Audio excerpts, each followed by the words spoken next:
hello guys. Ayan, gagawa tayo ng ginataang crab at saka shrimp.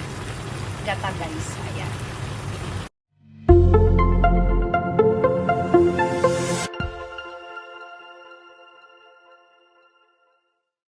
Hello guys. Ayan, gagawa kami ng ginataan. Ginataan na crab at saka may konting shrimp. Tapos naka-ready na rin yung onion, garlic, ginger. Tapos may sili pa guys. Oh. Tapos ito yung, ano ba kasi ito? Pumpkin at saka beans. Beans. Kasi walang string beans dito guys. Kaya beans na lang ang ilalagay namin. Ay beans. Ayan yung crab guys. Tapos ito. Tara guys at maggagata tayo. Daming sili. Wow, masarap to. Kasi maanghang-hanghang. Ayan guys, tara maggigisa na tayo. Dahil naka-ready na lahat ang lulutuin. Iuuna natin yung luya. Kasi nga, para lumasa yung ano natin, niluluto natin. Kasi mabango rin ang luya pag napupunta yung oil sa luya. Panalo. Ayan guys. Okay. Medyo i-brown natin ng konti. Pwede nang ilagay ang onion at saka garlic. Guys, ilalagay na yung onion at saka garlic. Pagsamahin lahat. Sama-sama din naman sa tiyan. Joke. Ayan guys. Mas mabango pag medyo inaano talaga. Yung pinabrown lang. Konting-konting brown lang naman. Ay, konting-konting brown lang.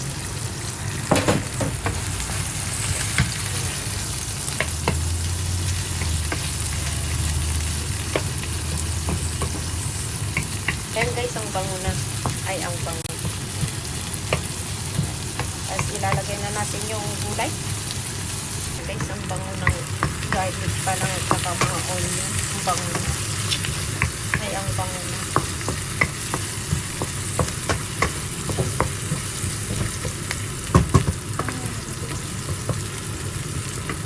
Ayan guys, ilalagay na ang crab. Para maprito-prito ng konti. Isang kutsa, hindi ko dito. Sangkot siya daw guys. Ay, sangkot siya din natin. Para masarap ang lasa ng ano. Wow, ilalagay na rin pala itong ano. Sangkot siya natin guys. Ay, sangkot siya natin. Patis, lagay natin. Tapos maglalagay kami ng patis guys. Tapos ilalagay na yung patis guys. Pinakaso. Yan ang pinaka-asin na. Medyo frozen kasi yung guys. Ay, medyo frozen. Isangkot siya natin mga 2 minutes.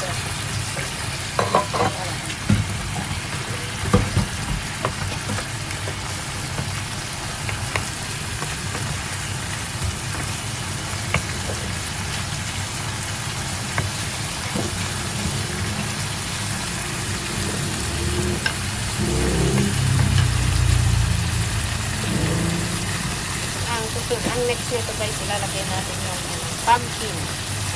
Ay, pumpkin. Baka hindi nila alam. Ayan guys, oh. Kasi ilalagay na natin ang pumpkin. Lagay na natin ang onion. Ay, kalabasa pala guys. Sorry. Kalabasa. Ay, lagay na natin yung kalabasa. Tatakpan. Silalagay na natin yung gata guys. Para may sauce na lalasa pa. Ayan. Ayan guys, ano na yung gata namin. Dahil malamig kasi dito guys. Tapos nilagay pa namin sa ref. Kaya ayan na ang labas. Naging cream na. Ay, naging cream. Cream gata. Tapos lalagyan ng tubig guys. Hindi na. Ayan.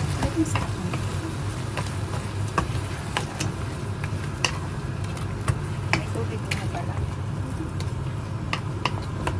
Ayan.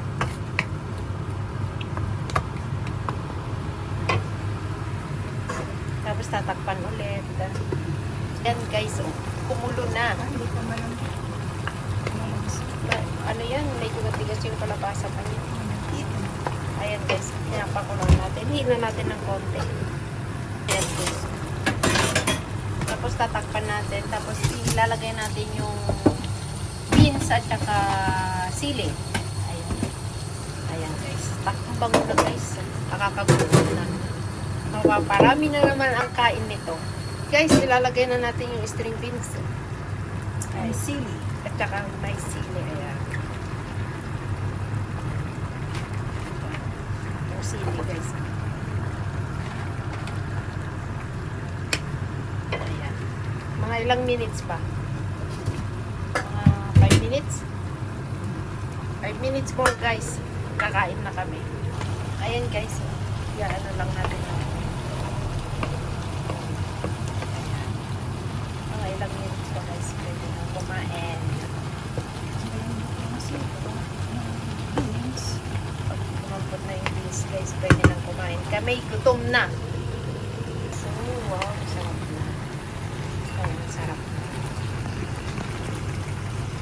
Ayan, haluin lang ng konti guys.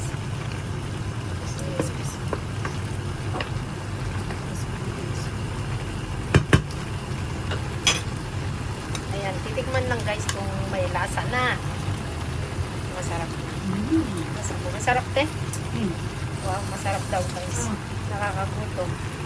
Ang lasa rin. Tigas pa yung beans. Wow, ang sarap guys. Ay, ang sarap. Kaso nga nang matigas pa yung beans. Ang sarap niya. Panalo. Sayang ang diet na naman. Guys, oh, okay na siya. Okay na rin ang lasa kasi tikman na namin. Masarap na. Sobrang sarap.